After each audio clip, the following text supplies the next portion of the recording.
Namaste,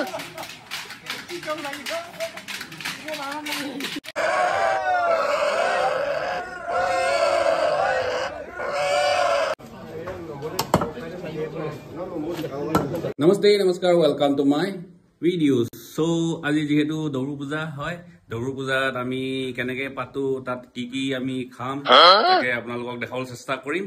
লগতে দৌৰু পূজাত অকল পুৰুষৰে এন্ট্ৰি, মহিলাৰ এন্ট্ৰি নাই তাত। বহুতে হয়তো পূজাটোৰ বিষয়ে নাজানিব পাৰে আৰু বহুতে হয়তো জানে, কিন্তু আমি এই পূজাটো ক'ত পাতো আৰু তাত পূজাত মানে কি ইউজ কৰা হয় তাকে আপোনালোকক দেখাবলৈ চেষ্টা কৰিম। সো ভিডিওটো শেষলৈকে চাই থাকিব।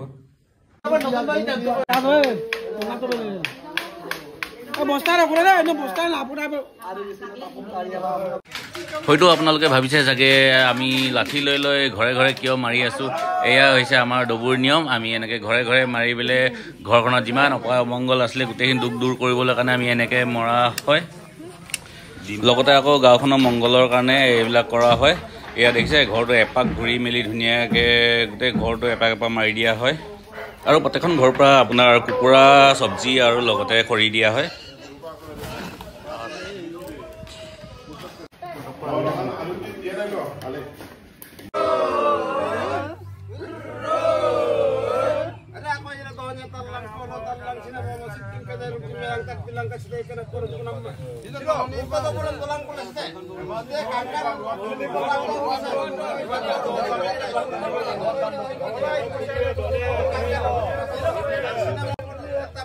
নৰ্মেলি দৌৰু পূজাটো আপোনাৰ হাবিত পতা হয়, য'ত নেকি কোনো বাহিৰা মানুহ অহা যোৱা নহয়। আপোনালোকে দেখিছে ইয়াত গোটেই পুৰুষ মানুহ আছে, মহিলা মানুহ এজনো নাই। এনেকৈ আমি গোটেই গাঁওখনে এনেকৈ পতা হৈছে। যিহেতু আমি এতিয়া টাউনত থাকোঁ কাৰণে আমাৰ এনেকৈ জংঘল চংঘল নাইকিয়া হৈ গ'ল। সেইকাৰণে আমি ইয়াতে আমাৰ নিজৰ এটা জেগা আছে, তাতে আমি পাতোঁ।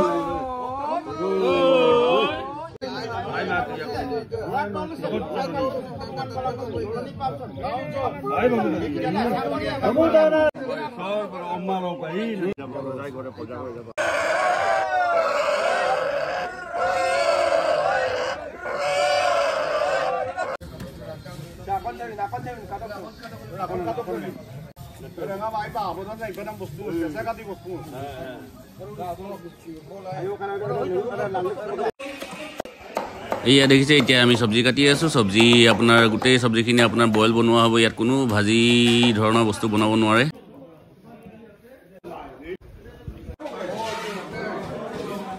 এয়া দেখিছে মান জলকীয়া বুলি ক'লে জিভা পানী পৰি যায়। লগতে আকৌ আমাৰ কাটুৱাকেইটাই গাহৰি মাংস কাটি আছে, দেখিছে। লগতে এইপিনে আকৌ পৰ আপং ধুনীয়াকৈ চাইডতে চাকি থকা হৈছে। কালাৰটো দেখিছে নাই কিমান ধুনীয়া লাগিছে।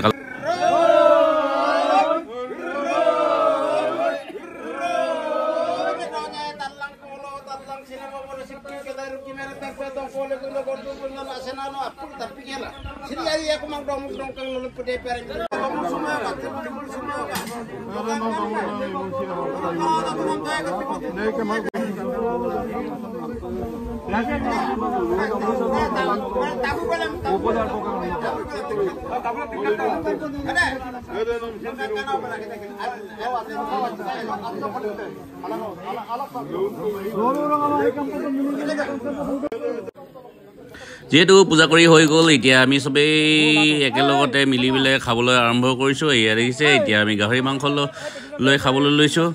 ইয়াতে থৈ মেলি গোটেইকেইজনী মিলি পেলাই একেলগতে খাইছোঁ। গাহৰি মাংসখিনি যিহেতু বইল বনোৱা হৈছিলে বহুত টেষ্টি হৈছে আৰু বহুত তেলো ওলাইছে। এয়া দেখিছে খাই চাইছোঁ, ৱা বঢ়িয়া লাগিছে দেই খাবলৈ। এয়া দেখিছে আমাৰ এইখিনি গোটেই বইল চব্জি, লগতে এইপিনে ভাত, এইপিনে পৰ আপং। এতিয়া ফাৰ্ষ্ট অফ অল আমি আমাৰ পোৱালীকেইটাক খুৱাই লওঁ। এয়া দেখিছে পোৱালীকেইটা ধুনীয়াকৈ খুৱাই লৈছোঁ। তাৰপিছত আমাৰ ছিনিয়ৰ কেইজনকো এনেকৈ ধুনীয়াকৈ বহাই মেলি সিহঁতকো দি মেলি খুৱাই লৈছোঁ। মাজে মাজে আকৌ ময়ো এপিচ দুপিচ মাৰি আছোঁ। এয়া দেখিছে ৱাও টেষ্টি। এয়া দেখিছে আমাৰ ছিনিয়ৰখিনি খাই হোৱাৰ পিছত বাকী আমি ডেকাবোৰে একেলগত বহি পেলাই খাম। এইপিনে দেখিছে ভকতবিলাকে ধুনীয়াকৈ সিহঁতি বহি পেলাই খাই আছে। যোনে যেনেকৈ পায় তেনেকৈ খায়। একেবিলাকত যে বহি পেলাই গোটেইখিনি ইটো কৰি খাব লাগে বুলি নাই। ধুনীয়াকৈ যোনে য'ত পায় যেনেকৈ মন যায় যিমান পাৰে খাব লাগে নোৱাৰাখিনি। মানে পেলাই ৰোগডক কৰা নিয়ম এটা আছে ৰোগডকটো কৰি মেলি মোৰ ভিডিঅ'টো ইয়াতে সামৰিছোঁ আকৌ পুনৰ নতুন ভিডিঅ'টো আপোনালোকক লগ পাম বুলি আশা ৰাখিলোঁ চ' আজিলৈ বাই বাই